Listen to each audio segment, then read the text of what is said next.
한 국가에는 정부가 있고 대통령이 있습니다.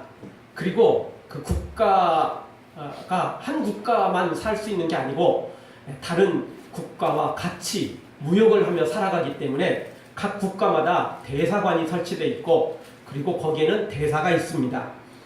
한 국가의 대사는 자기 국가를 대표해서 외교 교섭을 행하며 또 자국민이 그 나라에 이민을 가 있든지 또는 유학을 가 있든지 또는 여행을 하든지 그래서 자국민들이 많이 해외에 나가 있기 때문에 그런 자국민들을 보호, 감독하는 임무를 가지고 있는 사람이 이 대사이며 또 대사관에 있는 이 외교관들이라고 말할 수 있습니다. 그래서 이 대사관과 외교관들에게는 면책 특권이 주어져 있습니다. 이 대사관은 사실 그 나라에 속해 있는 것 같지만 사실 그 나라가 아닙니다. 쉽게 말한다면 우리나라 땅에 다른 외국의 대사관이 이렇게 설치되어 있다면 그거는 우리나라 땅인 건 맞지만 사실은 그 땅은 우리나라 땅이 아닌 거나 다름없습니다. 만약 미국 대사관이라면 거기 그 땅만큼은 대사관만큼은 우리나라 법이 적용이 되지 않습니다. 치유의 법권지입니다. 그래서 거기는 미국 땅입니다. 일본의 대사관이라면 거긴 일본 땅이나 다름없는 겁니다. 우리 땅이 아닌 거예요, 사실은. 우리나라 땅이지만 우리 땅이 아닌 거죠. 그래서 이제 대사관, 대사 이런 외교관들에게는 치해법권지역이고 또 면책특권이 주어져서 대단한 이제 그 일들을 감당하는 것이죠. 이 대사를 아무나 세울 수는 없습니다. 잘못 세웠다가는 국가에 망신을 가져오고 큰 손해를 가져오기 때문에 그렇습니다. 그래도 뭐 세상에서는 어떤 방법을 취하든지 간에 뭐 결과만 좋으면 대충 넘어갑니다. 대사관들이 대사들이 그 진실, 의로움 이런 것만 추구하는 게 아니거든요. 대사들은 뭘 추구하느냐? 국가의 이득을 추구합니다. 그리고 국가의 이득만 추구하면 그나마 좀 봐줄 만한데 사실은 자기 정부나 자기 개인의 이득을 또 추구할 때가 너무 많습니다. 그래서 망신살을 뻗치기도 하고 세상에 부끄러움을 드러내기도 하는 것이죠. 자, 그런데 오늘 성경을 통해서 보면 하나님도 이 땅에 대사관을 설치했다는 겁니다. 어디입니까? 바로 교회입니다. 아멘. 그리고 하나님께서 대사들을 이 세상에 보냈는데 그게 누구입니까? 바로 성도들이라는 거죠. 아멘. 성경은 분명히 그렇게 우리에게 말씀해주고 있습니다. 세상에서는 의로운 게 아니고 국가의 이득만 추구하면 됩니다. 그럼 하나님의 대사들은요, 교회만 무조건 부흥시키고 교회만 숫자만 막 늘리고 이러면 됩니까? 아니에요. 그것이 핵심이 아닙니다. 하나님의 나라를 확장시켜야 되고 많은 영혼들을 구원해야 되는 건 사실이지만 그 일을 하기 위해서는 거룩함을 유지해야 됩니다. 의로워야 되죠. 아멘. 진실해야 되죠. 아멘. 뭐로 가나 서울로만 가면 되는 것이 절대 아닌 겁니다. 그래서 하나님의 대사관은 어떤 상황에서도 거룩해야 되고 진실해야 되고 의로워야만 되는 거죠. 그렇지 않으면 소환됩니다. 그렇지 않으면 잘못하면 재판받고 큰 형벌을 받을 수도 있습니다. 따라서 오늘 우리는 하나님의 대사관답게, 하나님의 대사답게 우리가 주어진 사명을 감당하는데 그 사명을 감당하는 과정과 방법을 성경대로 하나님의 뜻대로 행하지 않으면 안 된다는 것입니다. 자, 오늘 성경은 하나님을 대신해서는 안 되는 월권 영역을 소개하면서 동시에 또 우리가 반드시 하나님을 대신해서 해야 될 의무를 소개해주고 있습니다. 그런데 안타깝게도 수많은 사람들은 이 반대로 행합니다. 하나님만 행할 월권을 하고 반대로 우리가 해야 될 것은 안 해버리는, 반대로 행하는 사람들이 너무 많다는 것입니다. 오늘 성경을 통해서 반드시 우리가 하나님의 권한을 월권하지 말고 또 하나님께서 우리에게 대신하라고 주신 의무는 반드시 행하여 소환당하는 게 아니고 재판받아 형벌받는 것이 아니고 하나님의 칭찬과 상급을 받아 누리는 하나님의 대사관, 하나님의 대사, 바로 우리 모두가 되어지기를 주의 이름으로 축원합니다. 자, 아멘. 오늘 말씀 통해서 우리가 몇 가지 생각해 볼 때 첫 번째 생각할 수 있는 것은 세상에서는 뒤끝이 있지만 하나님께서는 용서한 죄는 절대 기억지 않으신다는 것입니다. 오늘 15절 이하에 보면 세상 사람들의 생각은 누구나 똑같습니다. 죄 지은 본인도 아는 거고 또 피해를 당한 사람도 아는 것입니다. 그거 쉽게 잊을 수가 없어요. 진짜 우리나라 옛말에 많이 그런 말을 했던 것처럼 내 눈에 흙이 들어가기 전까지는 나 그거 잊을 수 없다는 거예요. 내 눈에 흙이 들어가기 전까지는 내가 그걸 절대 용서할 수 없다는 겁니다. 이런 사람들 대부분이에요, 사실. 그걸 얼마나 많이 갚냐, 그걸 얼마나 복수를 하느냐, 이 차이가 좀 있을 뿐이지 사실은 잊지를 못해요. 그게 사실입니다. 또 잊을 수도 없고요. 그거 어떻게 잊겠습니까? 그런 큰 상처들을 쉽게 잊을 수 없겠죠. 요셉도 형들에게 죽임을 당할 뻔했고 겨우 살아나긴 살아났지만 노예로 팔렸잖아요. 사실 노예로 팔리는 것은 차라리 어떻게 보면 죽느니만 못할 수도 있어요. 개똥밭에 굴러도 그냥 살아있는 게 더 좋은 사람들에게는 좋을지 모르지만 보통 사람들한테는 사실 노예로 팔리는 차라리 죽는 게 나을지도 몰라요. 소망이 있다면 그래도 괜찮아요. 희망이 있다면 그래도 괜찮죠. 그러나 이 시대에 노예가 풀려나는 것은 가능성이 없었어요. 한마디로 애굽의 노예로 팔렸으니까 애굽 땅이 망하지 않는 이상은 노예에서 해방되는 것은 불가능한 일이에요. 그리고 설사 애굽이 망한다 할지라도 애굽을 망하게 만든 나라가 또 요셉을 또 종으로 삼지 해방시켜줄 일은 가능성이 없는 이야기예요. 그러니까 차라리 요셉이 차라리 그냥 가나안 땅에서 평범한 사람으로 살았거나 노예로 살았다면 장소만 옮기면 되죠. 근데 그게 아니에요. 요셉 가나안 땅에서 부잣집 도련님으로 살았어요. 그러니 노예로 팔리는 것은 죽느니만 못할 상황일 수도 있는 거죠. 자, 이런 상황을 누가 잊겠어요? 요셉의 형들이 잊겠습니까? 요셉이 잊겠습니까? 피해자도 잊을 수 없는 것이고 가해자도 절대 잊을 수 없는 일이죠. 물론 가해자는 잊고 싶겠죠. 잊고 싶어도 잊을 수 없는 일이 지금 이 일입니다. 그래서 요셉의 형들은 본인들이 가해자니까 너무 잘하는 거예요. 그래서 요셉의 복수가 있지 않을까 항상 두려움에 떨었어요. 사실은 요셉이 총리가 되기 전부터도 그냥 가나안 땅에 자기들이 살아있을 동에도 양심의 가책이 느꼈죠. 하나님을 믿고 있기 때문에 믿음이 형편없었지만 날라리 믿음을 갖고 있었지만 그래도 하나님을 알고 있기 때문에 그 양심의 가책이 항상 있었던 거죠. 근데 요셉이 막상 또 애굽의 총리가 됐다고 딱 그걸 보고 나니까 더더욱 그 두려움, 불안 이런 것들이 있었죠. 그래서 요셉 때문에 지금 고센 땅에 와가지고 애굽 땅에 와서 잘 먹고 잘 살고 있지만 실제로는 불안이 있었어요. 그리고 아버지가 시름시름 앓고 죽자? 이거는 이제 더 죽을 맛이 되는 거죠. 진짜 악몽을 꿀 수밖에 없는 거죠. 자, 아버지도 죽었으니 요셉이 우리를 죽이면 복수를 하면 우리는 꼼짝없이 당할 수밖에 없겠구나. 이제 죽은 목숨이다. 이런 불안, 이런 악몽들이 요셉의 형들에게 있을 수밖에 없었습니다. 자기들도 너무 잘하는 거죠. 도둑이 재발견인다고 자기들이 모를 수가 없는 거죠. 애써 잊으려 해도 잊을 수 없는 일이 이 현실이었던 것이죠. 그래서 오늘 15절 이하를 보니까 야곱이 죽고 난 다음에 형들이 모여서 회의를 합니다. 그 전부터 이미 회의를 했겠죠. 요셉에게 다시 한번 부탁하자. 그냥 부탁해서는 안 되고 아버지가 우리를 불러가지고 제발 우리가 잘못한 거 다시 한번 용서하고 정말 잘 돌봐주라고 그랬다. 이렇게 이야기했다고. 사실 이게 야곱이 이렇게 이야기를 했는지 안 했는지 몰라요.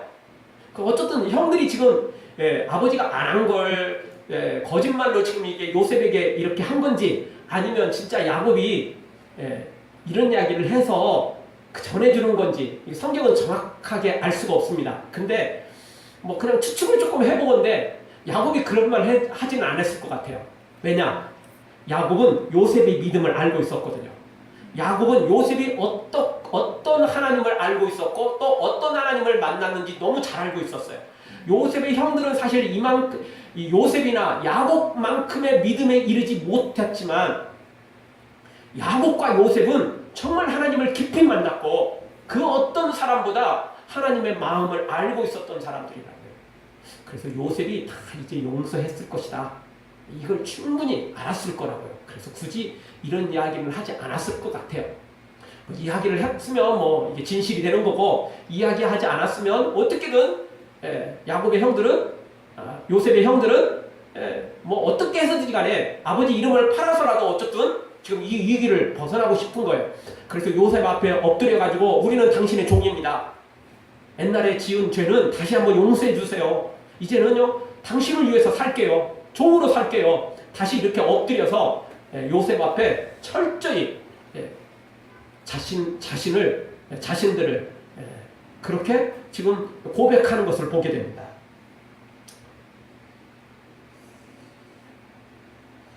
이 이야기를 들은 요셉은 눈물을 흘립니다. 왜냐하면 사실 요셉은 형들을 진작 용서했거든요. 하나님의 은혜 때문에 용서했거든요. 용서한 지가 옛날이거든요. 이제 요셉은 그거 신경도 안 쓰거든요. 하나님이 주신 복이 더 많고 하나님이 주신 은혜가 더 많기 때문에 굳이 그런 거 신경 안 쓰거든요. 여러분 우리도 그러지 않습니까? 내가 길 가다가 뭐 지갑을 잃어버려가지고 수십만 원을 지금 뭐 잃어버렸다. 얼마나 아깝습니까? 얼마나 안타깝습니까? 그런데 또 길 가다가 내가 어쩌다가 그냥 큰 돈을 주었어요. 그러면 여러분 잃어버린 게 그렇게 아깝겠습니까? 왜? 잃어버린 보다 얻은 돈이 더 많거든요. 여러분 손해본 거보다 내가 얻은 게 더 많으면 손해본 거 별로 신경 쓰지 않습니다. 물론 그것까지 안 잃어버렸으면 더 많이 내가 가지고 있을 텐데 이런 약간의 아쉬움은 있겠지만 굳이 그것 때문에 굳이 뭐 원통할 일이 없습니다. 특히 그냥 집으로 돌아가다가 그랬다면 그나마 조금 아쉬움이 남을지도 모르지만 그 지갑 찾으러 이리저리 돌아다니다가 내가 지나간 길 뒤돌아가다가 좋은 걸 주었다면 더 큰 걸 주었다면 잃어버린 것 때문에 더 큰 걸 얻은 거잖아요. 그러니 굳이 아쉬울 게 없는 거죠. 요셉이 그와 같습니다. 요셉이 종으로 팔렸기 때문에 노예로 팔렸기 때문에 너무 힘든 것은 사실이었지만 그것 때문에 총리가 됐잖아요. 그것 때문에 하나님을 더 많이 만났잖아요. 그것 때문에 야곱의 가정이 다 살았잖아요. 아멘. 그러니 굳이 요셉은 그런 거 기억하지 않았어요. 왜? 하나님의 은혜가 더 크으니까. 아멘. 그렇지만 지금 요셉의 형들은 그런 믿음도 아직 그런 믿음의 단계까지 이르지도 못했고 본인들이 가야지 하니까 여전히 이 죄책감 그리고 여전히 이 두려움에서 벗어나지 못하는 것을 보게 됩니다. 사실 이런 게 사람 마음이죠. 그렇지 않습니까? 우리가 가해자여도 이런 불안감이 이런 악몽을 꿀 수밖에 없을 것이고 우리가 피해자라 해도 이거 쉽게 잊을 내용은 아니겠죠. 그러나 우리 하나님은 그렇지 않다는 겁니다. 우리 하나님은 과거도 중요하지만 우리 하나님에게는 항상 지금 현재가 중요합니다. 왜냐하면 하나님은 우리 마음을 아시거든요. 그래서요 하나님은 그 사람의 과거가 어떤지 간에 그거 상관하지 않고 지금 현재 믿음으로 살면 지금 거룩하게 살면 지금 새로운 마음으로 살면 하나님은 그걸 받아주신다는 겁니다. 근데 사람들은 그 사람의 마음을 잘 모르니까 저 사람이 개가천선했는지 저 사람이 진짜 새롭게 됐는지 사실 확인하기가 쉽지 않잖아요. 겉모양은 그럴듯할지 모르지만 제가 또 개버릇 남 주지 못한다고 또 저럴지 모르잖아요. 그러니까 사람들은 과거를 잊을 수가 없어요. 사람들은요 과거를 그렇게 쉽게 내려놓기가 어려운 겁니다. 그래서 사람들의 평가를 바꾸는 게 어떻게 보면 하늘의 별 따기만큼 어려운지도 몰라요. 그러나 우리 하나님은 우리 마음을 알기 때문에 중심을 아시기 때문에 우리 하나님은 과거를 따지지 않습니다. 회개하면 용서해 주시고 그리고 죄는 전혀 기억하지 않는다는 것입니다. 그리고 우리 하나님은 항상 관심을 갖는 건 지금 현재입니다. 지금 어떤 믿음으로 살고 있고 지금 어떻게 살아가고 있는지 하나님은 그걸 보신다는 것입니다. 시편 103편 12절 동이 서에서 먼 것 같이 우리의 죄가를 우리에게서 멀리 옮기셨으며, 멀리 옮겼어요. 안 보일 만큼 옮겼어요. 이 정도가 아닙니다. 예레미야 31장 34절, 내가 그들의 죄악을 사하고 다시는 그 죄를 기억지 아니하리라 여호와의 말이니라. 아멘. 죄를 기억하지 않는다는 겁니다. 아예 기억하지 않습니다. 그냥 컴퓨터에서 델리트 키 눌러가지고 지워버렸다는 거예요. 그러면 또 그거 다시 또 복구시킬 수도 있는데, 하나님은 아예 포맷 시켜가지고 더 이상 복구도 못 시키게 만들어버렸다는 거예요. 아예 하나님 기억 속에서 잊어버렸어요. 여러분, 세상은 몰라도 하나님은 우리 과거를 전부 잊어버리고, 우리의 물론 용서한 것입니다. 용서한 죄는 전부 잊어버리시고 지금 현재를 보시는 것처럼 우리도 하나님을 닮아 요셉처럼 그렇게 정말 안타까운 마음을 가지고, 불쌍한 마음을 가지고 정말 이렇게 하나님 닮아가는 하나님의 사람들 되어지기를 주의 이름으로 축원합니다. 두 번째 주시는 말씀은, 우리는 하나님을 대신하여 원수 갚는 것은 절대 해서는 안 된다는 것입니다. 우리가 원수 갚는 건 하나님을 대신하는 건데, 그게 월권행이라는 걸 알아야 된다는 것입니다.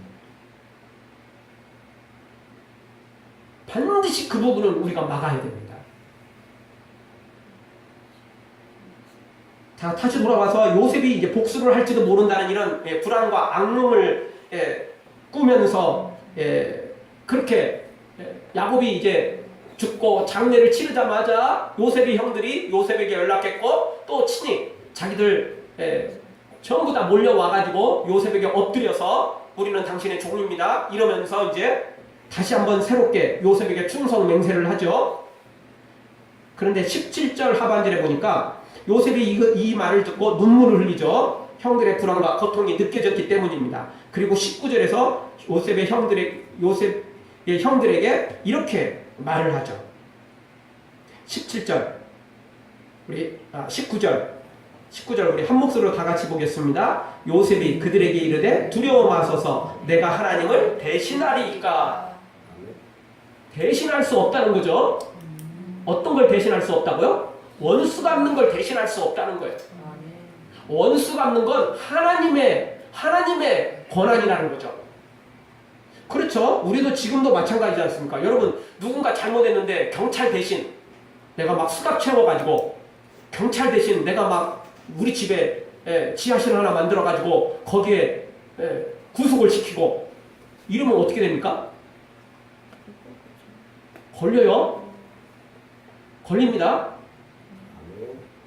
내가 유괴범이 되는 거고, 큰 문제가 생기는 거예요. 아니, 저놈이 잘못해갖고 제가 그랬는데요? 이래도 소용없어요. 국가가 그것을 위해서 누구를 세웠어요? 경찰을 세웠어요. 검찰을 세워놨어요. 판사를 세워놨다니까요. 물론 사소한 복수는 할 수 있어요. 개인적인 이제 간단한 복수는 할 수 있겠죠. 예. 그러나 이게요, 그 한도를 넘어가면 안 돼요. 예. 직접 그 신체에 어떤 위해를 가하거나, 또는 아직 재판이 진행되지 않았는데 공개적으로 그를 망신을 시키거나 이러면 이제 명예훼손에 걸리게 돼 있어요. 그래서 조심해야 되죠. 근데 영적으로도 똑같아요. 이 원수를 갚는 거, 마지막 이 모든 걸 행하시는 분은 재판장이신 하나님에게 권한이 있어요. 우리에게는 권한이 없다는 거죠. 물론 사소한 건 알 수 있어요. 저 사람이 잘못했으면 나 기분 나쁘면 한 대 때릴 수 있잖아요. 물론 그 사람이 고소하면 또 그것도 곤란하긴 하지만, 그래도 멱살 잡고 뭐 그럴 수는 있잖아요. 그 현장에서. 나도 억울하니까. 그리고 그 이후에도 내 주변 사람들을 이용해서 그 사람한테 피해를 줄 수 있어요. 압력을 가할 수 있는 거 아닙니까? 그것도 못해요? 그건 할 수 있잖아요. 근데 그 이상을 넘어가면 안 된다는 거죠. 아까 말했던 것처럼 신체적인 어떤 위해를 가하거나 또 그의 어떤 명예에 훼손할 만한 어떤 상황들을 해서는 안 된다는 거예요. 그건 나중에 할 일이에요. 그러면 걸려요, 나도. 그건 월권이라는 거죠. 국가에 대한 월권이에요. 정부에 대한 월권이죠. 그거는 국민 개인에게 권한이 없어요. 근데 영적으로도 똑같아요. 여러분, 마지막 재판하고 복수를 하고 그리고 그걸 심판하시는 분은 누구시라고요? 하나님이세요. 우리가 할 수 있는 분야가 아니라는 거예요. 사소한 몫은 우리가 할 수 있어요. 근데 그 정도를 넘어가면 안 돼요. 그건 월권행위예요. 그건 우리가 위법이 되는 거죠. 그래서 요셉도 오늘 똑같아요. 내가 하나님을 대신하리까 할 수 없다는 거죠. 뭘? 원수 갚는 거. 내가 당신들한테 원수 갚을 수 없다. 그건 하나님이 하실 일이지 내가 할 수 있는 분야가 아니다. 요셉이 분명히 말하는 겁니다. 분명히 말하는 거죠. 여기 생색내면 생색낼 수 있어요. 진짜 당신들 아무리 형들이지만 죽을 죄 지은 거 알고 있죠? 나나되니까 그나마 지금까지 봐준 거고 앞으로도 내가 지켜볼 테니까 조심해요. 제대로 살아요. 똑바로 살아요. 이럴 수 있어요. 그렇지 않습니까? 실제 뭐 복수를 안 하더라도 원수를 안 갚더라도 요셉이 충분히 지금 이것을 이용해서 이용할 것도 없죠. 이것을 지금 충분히 자기 힘을 내세우고 또 자기 이름을 높일 수 있는 이런 환경이 주어져 있어요. 그러나 요셉은 그거 다 내려놓습니다. 나는 하나님을 대신할 수 없다. 나는 절대 복수를 할 수 없다. 나는 그런 권한이 없다. 그런 권한은 하나님께만 있다. 지금 요셉이 자신을 다 내려놓는 거예요, 지금. 그래서 요셉의 형들이 그런 불안에서, 악몽에서 깨어나기를 원하는 거죠. 그건 요셉이 원하지 않아요. 로마서 12장 19절에 보면 내 사랑하는 자들아 너희가 친히 원수를 갚지 말고 진노하심에 맡기라. 기록되었으되 원수 갚는 것이 내게 있으니 내가 갚으리라고 주께서 말씀하시니라. 원수 갚는 것은 하나님에게 있다고 하나님이 분명히 말씀하셨어요. 그럼 우리가 할 건 뭐예요? 하나님의 진노, 하나님의 심판에 맡기라는 겁니다. 우리가 할 건 그거예요. 우리가 할 것은 하나님께 고소하고 하나님의 재판을 기다리는 겁니다. 하나님이 알아서 다 하실 거예요. 우리가 할 수 있는 복수할 수 있는 권한은 우리에게 없다는 거예요. 요셉이 복수할 수 있는 능력이 충분하죠. 환경이 충분하죠. 그렇지 않습니까? 그런데도 안 해요. 협박조차도 안 한다니까요. 협박조차도 안 해요. 요셉이 울었잖아요. 형들의 그런 마음이 안타까이 여겨서 울었다고 그러잖아요. 그리고 우리가 하나님을 대신해서 원수 갚아서는 안 됩니다. 마음은 굴뚝 같고 우리 마음은 또 그쪽으로 향하지만 그럼에도 불구하고 우리는 믿음의 사람이잖아요. 우리는 하나님의 사람이잖아요. 우리가 세상 사람 아니잖아요. 우리는 천국 시민답게 살아야 됩니다. 여러분 원수 갚는 건 하나님께 맡기고 하나님만 소망하고 도리어 요셉처럼 이렇게 하나님의 마음을 가지고 하나님의 사람답게 살아가는 우리 모두가 되어지기를 주의 이름으로 축원합니다. 마지막 세 번째로 생각할 수 있는 건 하나님의 용서와 사랑을 체험한 사람은 하나님을 대신해서 용서와 사랑을 베푼다는 것입니다. 여러분 우리가 하나님을 대신해서 원수 갚는 건 안 되지만 하나님을 대신해서 용서하고 사랑하는 것은 반드시 해야 돼요. 의무입니다. 의무. 선택이 아닙니다. 의무입니다. 하나님을 대신해서 해야 돼요. 근데 처음에 말씀드렸어요. 대부분의 사람들이, 많은 사람들이 이거 반대로 행한다니까요. 심지어 믿음을 가진 사람들마저도, 성도들마저도 이거 반대로 행해요. 월권 행위는 잔뜩 하면서 의무를 행하지 않아요. 하나님을 대신할 때는 대신하지 않고 대신 안 할 때에서 대신하는 거죠. 그렇게 살아서는 안 됩니다. 그거는 하나님의 사람이 아닌 것입니다. 그건 하나님의 은혜를 받은 사람의 모습이 아닌 것입니다. 하나님의 은혜를 받은 사람은 그렇게 살지 않습니다. 하나님의 대신해서 월권 행위를 하지 않고 반대로 하나님을 대신해서 마땅히 행할 일을 행한다는 것입니다. 왜 이렇게 하느냐? 사실 요셉처럼 이렇게 살면 우리는 의무는 많고 권리는 없는 것처럼 보이고 우리는 맨날 손해보는 것처럼 보이잖아요. 그게 사실이죠. 아니 원수는 못 갚고 하나님을 대신해서 기껏 한다는 게 용서만 하고 사랑만 하고 이러면 맨날 우리는 뭐야 도대체? 이제 이런 느낌이 드는데 그러나 분명히 알아야 됩니다. 이게 절대 우리의 손해가 아닙니다. 왜냐하면 우리가 이런 혜택을 먼저 받기 때문에 하나님의 선택 속에 부름받았고 죄는 용서받고 천국의 영상과 상급까지 우리가 보장받게 되었으니까 사실은 이미 혜택을 우리가 누린 거예요. 이미 더 큰 복을 우리가 받은 겁니다. 아멘. 단지 가해자로부터 피해를 당한 그 사람으로부터 우리가 이걸 못 받았으니까 마음에 조금 억울함이 좀 있는 건 사실이지만 하나님께 더 많은 걸, 더 큰 걸 받았으니까 굳이 억울할 것도 없는 거고 굳이 여기서 열릴 필요 없는 겁니다. 자기만 손해본 것인 양 굳이 그렇게 피해자인 양 그렇게 할 필요가 없어요. 왜? 하나님께 이미 보상을 받았거든요. 하나님께 이미 충분한 상급을 받았기 때문에 그런 것입니다. 다시 한번 말씀합니다. 우리가 하나님을 대신해야 되는 것은 원수를 갚는 게 아니고 하나님을 대신하는 것은 사랑입니다. 용서입니다. 그리고 또 하나 우리가 하나님을 대신하는 것은 복음을 전하는 것입니다. 아멘. 그래서 에스겔 3장 17절 인자야 내가 너를 이스라엘 족속의 파수꾼으로 세웠으니 너는 내 입의 말을 듣고 나를 대신하여 여기 대신하여 분명히 기록되어 있죠. 그들을 깨우치라. 대신해서 깨우치라는 거예요. 하나님을 대신해서 복음을 전하라는 것입니다. 아멘.